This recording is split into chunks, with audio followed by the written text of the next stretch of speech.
Sure, I'd be happy to provide an overview. A circuit typically consists of registers, combinational logic, and state transitions.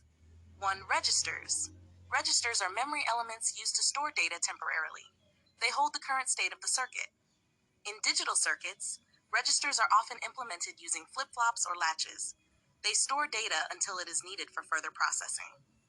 2. Combinational logic. Combinational logic performs operations on input data without storing any state. It consists of logic gates like AND, OR, NOT, XOR, etc. Combinational logic processes input signals and produces output signals based solely on the present values of the input signals. 3. State transitions. State transitions occur when the circuit moves from one state to another based on certain conditions. This is often controlled by sequential logic elements like flip-flops, which are sensitive to the clock signal. State transitions are typically governed by state machines or finite state machines, FSMs, which define the behavior of the circuit based on its current state and input condition.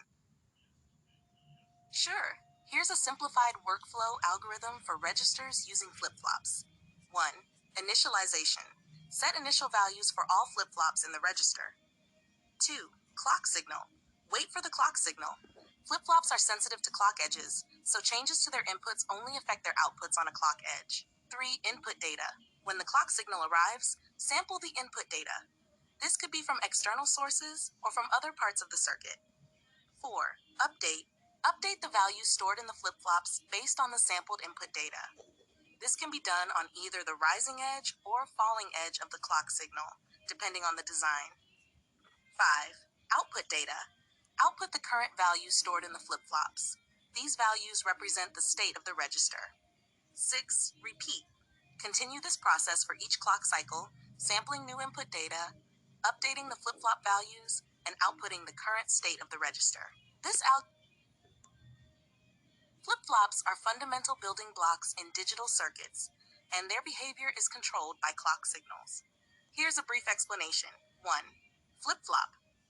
A flip-flop is a type of digital circuit that stores a single bit of data. It has two stable states, 0 or 1, and can be toggled between these states by the application of a clock signal. 2. Clock signal. The clock signal is a periodic signal that drives the operation of flip-flops in a circuit. Flip-flops respond to changes in the clock signal, typically on its rising edge, falling edge, or both edges, depending on the flip-flop type. 3. Registers. Registers are collections of flip-flops used to store multi-bit binary data. The clock signal controls when data is transferred into or out of the register. Here's how the clock value affects registers using flip-flops. Rising edge triggered. In rising edge triggered flip-flops, such as D flip-flops, the input data is sampled and stored in the flip-flop on the rising edge of the clock signal. This means that the input data remains stable and is transferred into the flip-flop only when the clock signal transitions from low to high. Falling edge triggered. Similarly, in falling edge triggered flip-flops, input data is sampled and stored on the falling edge of the clock signal.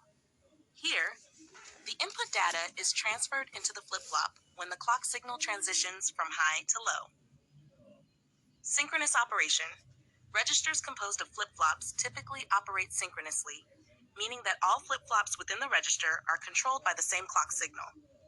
This ensures that data is transferred into or out of the register simultaneously, maintaining data integrity.